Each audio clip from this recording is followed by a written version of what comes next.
तो बात हम देश का सवाल में आज कर रहे हैं कि आखिर बांग्लादेश क्या शरिया कानून से चलेगा, शरिया संविधान से चलेगा, और वहां पर स्थिति अब ये हो गई है कि अब एक और पाकिस्तान बन रहा है। सुधाकर जी भी हमारे साथ जुड़े हुए हैं।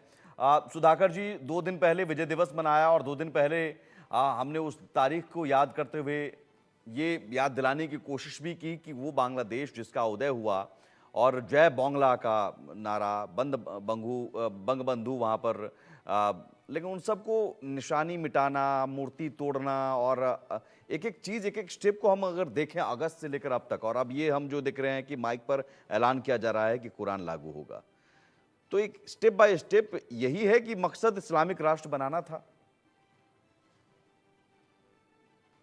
सुमित, नमस्कार और बहुत धन्यवाद, तहे दिल से धन्यवाद देता हूं कि आपने आपके शो में मुझे इनवाइट किया। जी, मेरे को पैनलिस्ट साहब लोग की भी बधाई हो। बेहतर होता अगर आप कर्नल सोडी साहब को मौका देते, वो अपना पूरा वाकया जो कर रहे थे कंप्लीट जी, नहीं मैं कर दोबारा पाए। आऊँगा। अभी सोडी साहब की आवाज़ नहीं आ रही थी, मुझे भी ये बताया गया। जहाँ तक जी, जो सवाल आप रेस कर रहे हैं, काफ़ी जगह टाइम टू टाइम आपके प्रियम्बल और नैरेटिव जब आप ओपनिंग रिमार्क्स देते हैं, उसमें आप इनडायरेक्टली और डायरेक्टली ये कहना चाह रहे हैं कि ये एक कॉन्स्पिरेसी, ये एक साजिश है। मैं इसको रीइंफोर्स करना चाहता हूँ time and again. News x में कोई बार बता चुका हूँ, कॉमन आदमी, आप और मेरे को, लेमैन को ये पकड़ नहीं आता है। हम हिंदू मुसलमान के बीच में जो लड़ाई है, इसी के पीछे हम लगे रहते हैं। लेकिन ये बहुत बड़ी एक कहानी है, स्ट्रेटेजिक राइवलरी।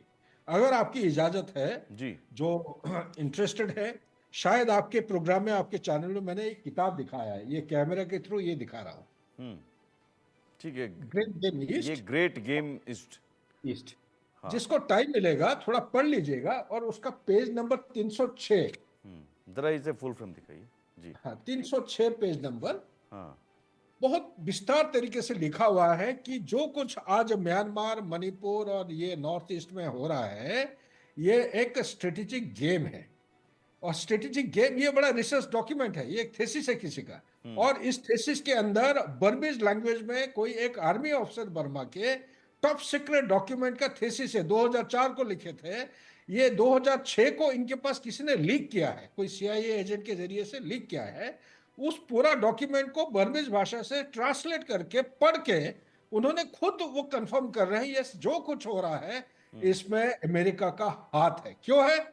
इसलिए है क्योंकि अमेरिका नहीं चाह रहा है कि चाइना की जो एक्सपेंशन है, ये जो ईस्टर्न फ्लैंक के तरीके से, जो में चाइना म्यांमार इकोनॉमिक कॉरिडोर के जरिए से ये साउथ ईस्ट एशिया की तरफ बढ़ावा हो रहा है, और बे बंगाल में ये एक वॉर मोटर पोर्ट का एक्सेस करना चाह रहे जी, हैं। इसको अमेरिका रोकना चाह रहा है, क्योंकि चाइना को यह चुनौती देना सुपर पावर का एक अहम दायित्व है। कोई सुपर पावर अपना पावर को लूज करना नहीं चाहेगा, चाहे कोई भी समय ठीक हो। है। और ये भी यही वो करना चाहते हैं। बांग्लादेश का जो हिस्सा है, जो ड्रामा चल रहा है, मेरे हाँ, अंदाज समय को मद्देनजर रखते हुए, हाँ, ये एक टेम्परेरी फेनोमेना है। ये टेम्परेरी फेना बहुत ठीक है जल्दी ये सर, ठीक है। और इस बीच मेरे साथ जुड़ रहे हैं रविंद्र घोष, जो चिन्मय दास के वकील हैं, जिनकी गिरफ्तारी हुई और उनकी जमानत तक सुनवाई नहीं की जा रही है। रविंद्र घोष जी, स्वागत है आपका इंडिया न्यूज पर। सबसे पहले तो समझना चाहूंगा कि आप चिन्मय कृष्णदास जी की केस लड़ रहे हैं। कई बार हमने खबरें सुनी कि उनके आप केस लेने के लिए आप पर हमला और आप पर तमाम चीजें प्रताड़ित किया जा रहा है। अब तक आपके साथ क्या क्या हुआ? That is true, because I have been attacked by some unruly lawyers. But I have been harassed many times by the perpetrator lawyers